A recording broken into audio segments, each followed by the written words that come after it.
All right, guys, here's my attempt at reading the book Wonder to you. This is the book again, and what you're seeing on your screen right now is the online version of the book.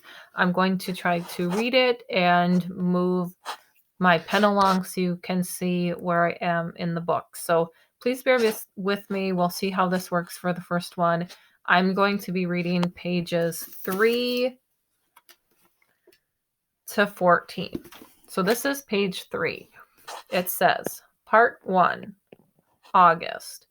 Fate smiled and destiny laughed as she came to my cradle. Natalie Merchant, Wonder. So that's just a quote, okay? So this part 1 is called Ordinary. And I'm just going to move down the screen a little bit so we can see the whole page. So here we go. I know I'm not an ordinary 10-year-old kid.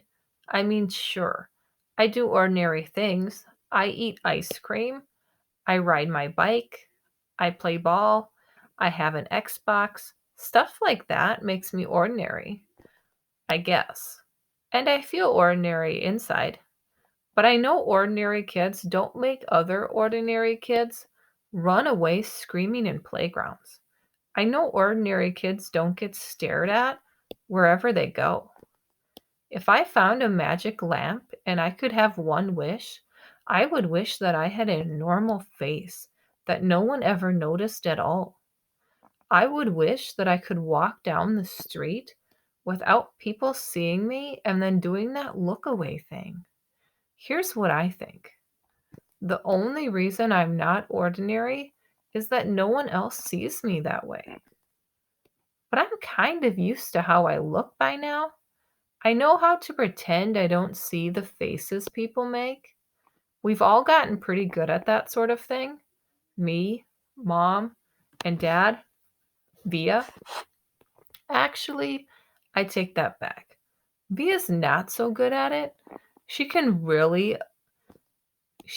get really annoyed when people do something rude. Like, for instance, one time in the playground, some older kids made some noises. I don't even know what the noises were exactly because I didn't hear them myself, but Via heard and she just started yelling at the kids. That's the way she is. I'm not that way. Via doesn't see me as ordinary. She says she does, but if I were ordinary, she wouldn't feel like she needs to protect me as much. And Mom and Dad don't see me as ordinary either. They see me as extraordinary. I think the only person in the world who realizes how ordinary I am is me.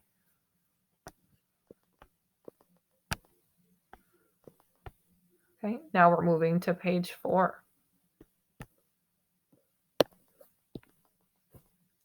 My name is August, by the way. I don't describe what I look like. Whatever you're thinking, it's probably worse. Why I didn't go to school. Next week, I start 5th grade. Since I've never been to a real school before, I am pretty much totally and completely petrified. People think I haven't gone to school because of the way I look, but it's not that.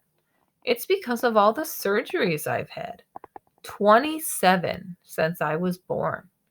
The bigger ones happened before I was even 4 years old.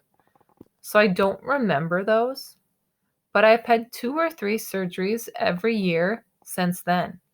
Some big, some small, and because I'm little for my age, and I have some other medical mysteries that doctors never really figured out, I used to get sick a lot. That's why my parents decided it was better if I didn't go to school. I'm much stronger now, though. The last surgery I had was 8 months ago, and I probably won't have to have any more for another couple of years. Mom homeschools me. She used to be a children's book illustrator. She draws really great fairies and mermaids. Her boy stuff isn't so hot, though. She once tried to draw me a Darth Vader, but it ended up looking more like some weird mushroom-shaped robot. I haven't seen her draw anything in a long time. I think she's too busy taking care of me and Via.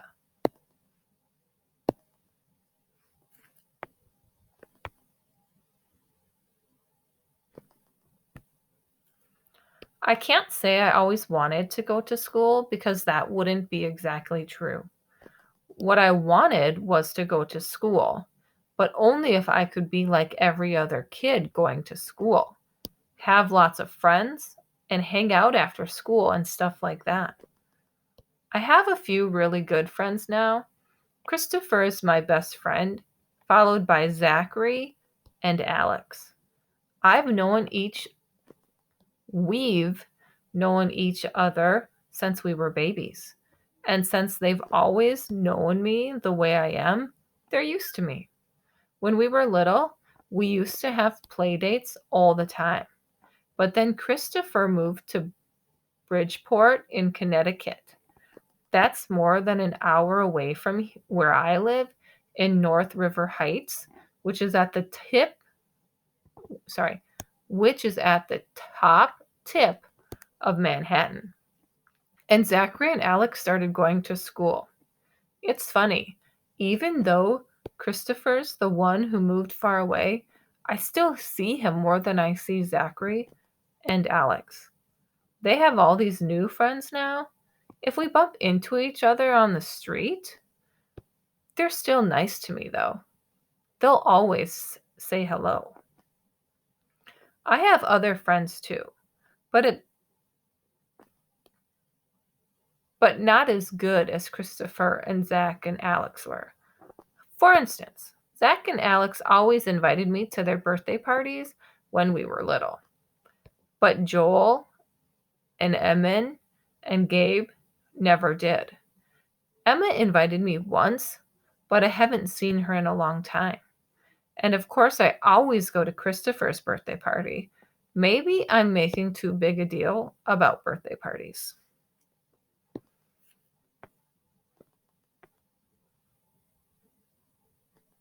Page 5. How I Came to Life. I like when Mom tells this story because it makes me laugh so much. It's not funny in the way a joke is funny, but when Mom tells it, Via and I just start cracking up. So when I was in my mom's stomach, no one had any idea I would come out looking the way I look. Mom had had Via 4 years before, and that had been such a walk in the park, Mom's expression, that there was no reason to run any special tests. About 2 months before I was born, the doctors realized there was something wrong with my face, but they didn't think it was going to be bad. They told Mom and Dad I had a cleft palate and some other stuff going on. They called it small abnormalities. There were 2 nurses in the delivery room the night I was born. One was very nice and sweet. The other one, Mom said, did not seem at all nice or sweet. She had very big arms, and here comes the funny part. She kept farting. Like she'd bring Mom some ice chips and then fart. She'd check Mom's blood pressure and fart. Mom says it was unbelievable because the nurse never even said, "Excuse me." Meanwhile, Mom's regular doctor wasn't on duty that night, so Mom got stuck with this cranky kid doctor she and Dad nicknamed Dougie after some TV show or something. They didn't actually call him that to his face. But Mom says that even though everyone in the room was kind of grumpy, Dad kept making her laugh all night long.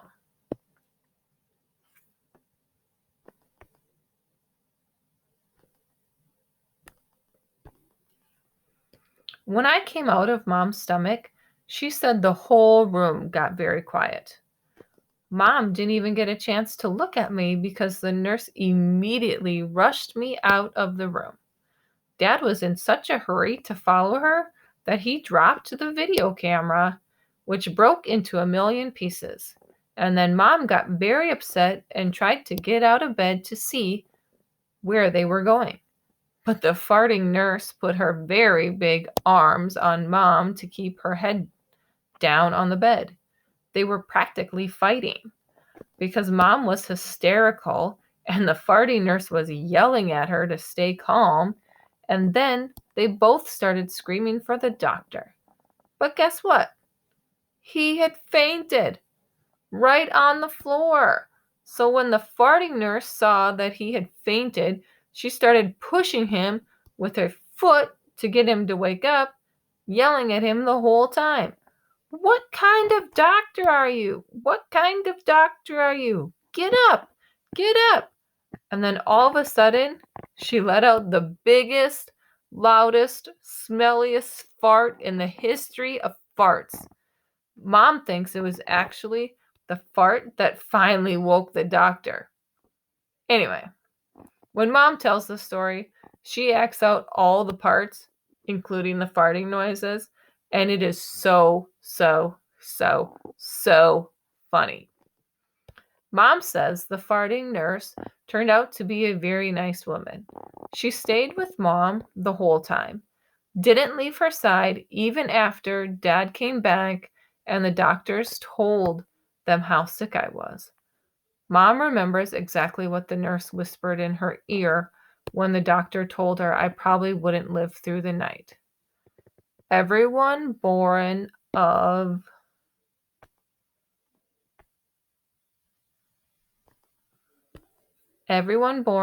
God overcometh the world. And the next day, after I had lived through the night, it was that nurse who held Mom's hand when they brought her to meet me for the first time. Mom says by then they had told her about me.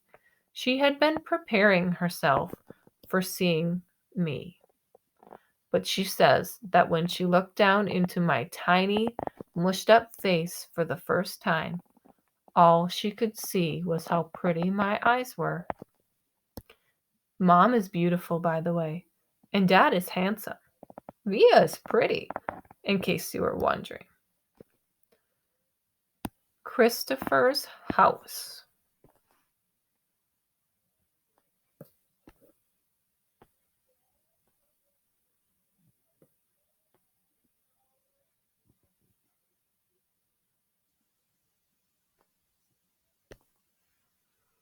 I was really bummed when Christopher moved away 3 years ago. We were both around 7 then. We used to spend hours playing our Star Wars action figures and dueling with our lightsabers. I miss that. Last spring, we drove over to Christopher's house in Bridgeport. Me and Christopher were looking for snacks in the kitchen, and I heard Mom talking to Lisa, Christopher's mom, about my going to school in the fall. I had never ever heard her mention school before. What are you talking about? I said. Mom looked surprised, like she hadn't meant for me to hear that. You should tell him what you've been thinking, Isabel, Dad said. He was on the other side of the living room talking to Christopher's dad. We should talk about this later, said Mom. No, I want to talk about what you were talking about, I answered. Don't you think you're ready to go to school, Augie? Mom asked. No, I said. I don't either, said Dad. Then that's it. Case closed, I said, shrugging, and I sat in her lap like I was a baby. I just think you need to learn more than I can teach you, Mom said. I mean, come on, Augie. You know how bad I am at fractions. What school? I asked. I already felt like crying. Beecher Prep, right by us.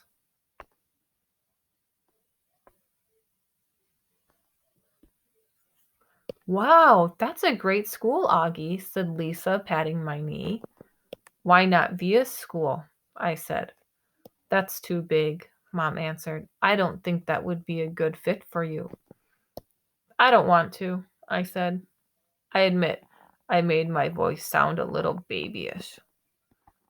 You don't have to do anything you don't want to do, Dad said, coming over and lifting me out of Mom's lap. He carried me over to sit on his lap on the other side of the sofa. We won't make you do anything you don't want to do. But it would be a good fit for him, Nate, Mom said. No, if he doesn't want to, Dad answered, looking at me. Not if he's not ready. I saw Mom look at Lisa, who reached over and squeezed her hand. You guys will figure it out, she said to Mom. You always have. Let's just talk about this later, said Mom. I could tell she and Dad were going to get into a fight about it. I wanted Dad to win the fight, though a part of me knew Mom was right. And the truth is, she really was terrible at fractions.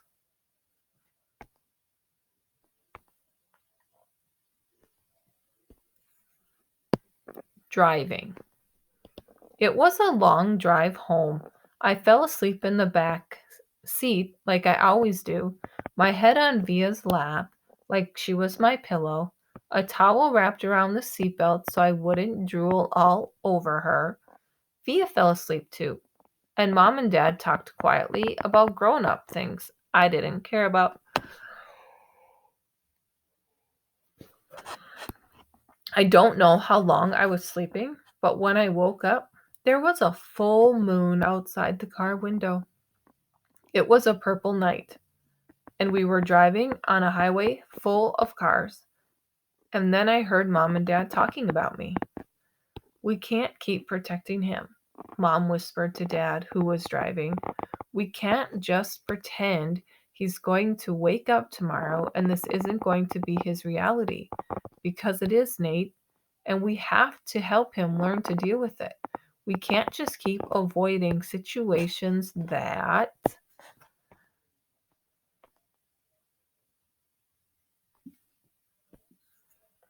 So sending him off to middle school like a lamb to the slaughter?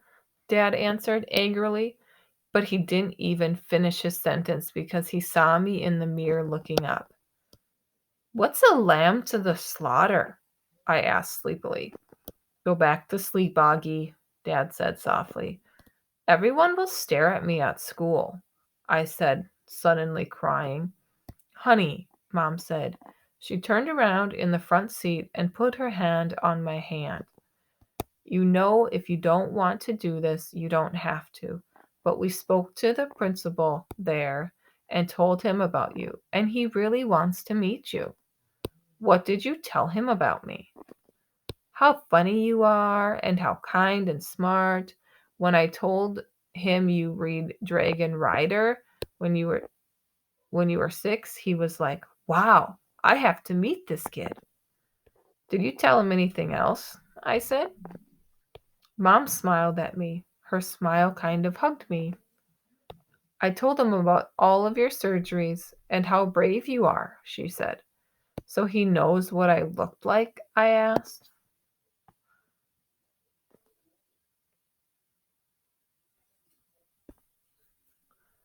Well, we brought pictures from last summer in Montauk, Dad said. We showed him pictures of the whole family and the great shot of you holding that flounder on the boat. You were there too? I have to admit, I felt a little disappointed that he was part of this. We both talked to him, yes, Dad said. He's a really nice man. You would like him, Mom added. Suddenly, it felt like they were on the same side. Wait, so when did you meet him? I asked. He took us on the boat tour. He took us on a tour of the school last year, said Mom. Last year, I said. So you've been thinking about this for a whole year and you didn't tell me? We didn't know if you'd even get in, Augie, answered Mom. It's a very hard school to get into. There's a whole admissions process. I didn't see the point in telling you and having you get all worked up about it unnecessarily. But you're right, Augie. We should have told you when we found out last month that you got in, Dad said. In hindsight, sighed Mom, yes, I guess. Did that lady who came to the house that time have something to do with this? I said, the one that gave me that test? Yes, actually, Mom said, looking guilty. Yes. You told me it was an IQ test, I said. I know. Well, that was a white lie, she answered. It was a test you needed to take to get into the school. You did very well on it, by the way. So you lied, I said. A white lie. But yes, sorry, she said, trying to smile. But when I didn't smile back, she turned around in her seat and faced forward.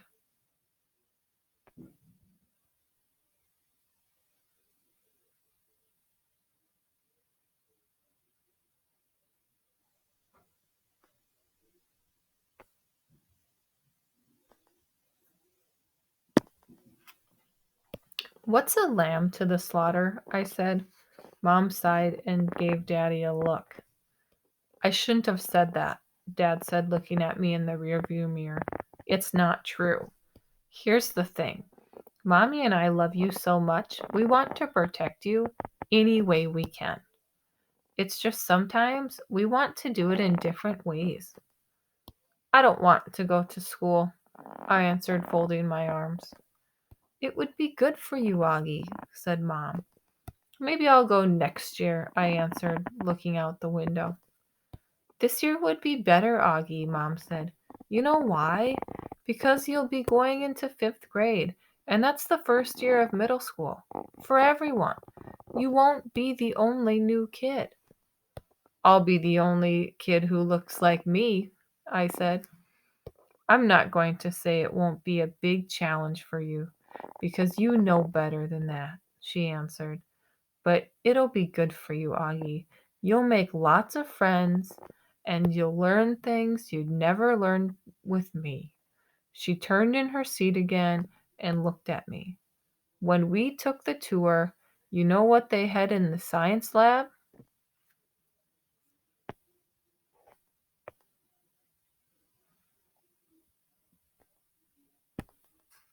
A little baby chick that was just hatching out of its egg. It was so cute, Augie. It actually kind of reminded me of you when you were a little baby, with those big brown eyes of yours. I usually love when they talk about when I was a baby. Sometimes I want to curl up into a little tiny ball and let them hug me and kiss me all over. I miss being a baby. But knowing stuff, I miss being a baby, not knowing stuff. But I wasn't in the mood for that now. I don't want to go, I said. How about this? Can you at least meet Mr. Tushman before making up your mind? Mom asked. Mr. Tushman, I said. He's the principal, answered Mom. Mr. Tushman, I repeated. I know, right? Dad answered, smiling and looking at me in the rearview mirror. Can you believe that name, Augie? I mean, who on earth would ever agree to have a name like Mr. Tushman? I smiled, even though I didn't want to let them see me smile. Dad was the one person in the whole world who could make me laugh, no matter how much I didn't want to. Dad always made everyone laugh.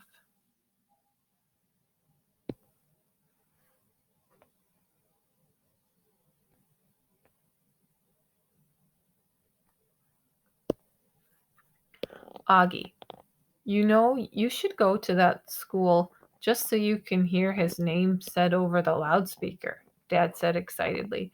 Can you imagine how funny it would be? Hello, hello, paging Mr. Tushman. He was using a fake high old lady voice. Hi.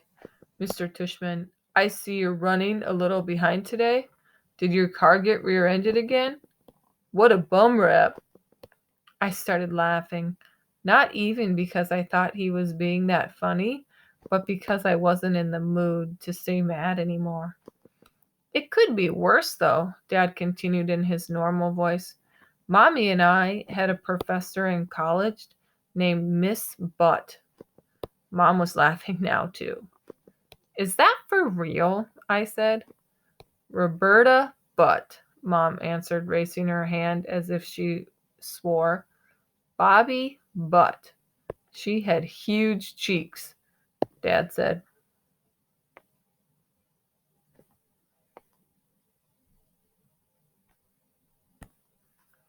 Nate, said Mom. What? She had big cheeks is all I'm saying. Mom laughed and shook her head at the same time. Hey, I know, Dad said excitedly. Let's fix them up on a blind date. Can you imagine? Miss Butt, meet Mr. Tushman. Mr. Tushman, here's Miss Butt. They could get married and have a bunch of little tushies. Poor Mr. Tushman, answered Mom, shaking her head. Augie hasn't even met the man yet, Nate. Who's Mr. Tushman? Via said groggily as she just woke up. He's the principal of my new school, I answered. Okay, so that's all we're going to read today. So that's pages 3 to 14, and that's all you need to listen to for today. Thanks, guys.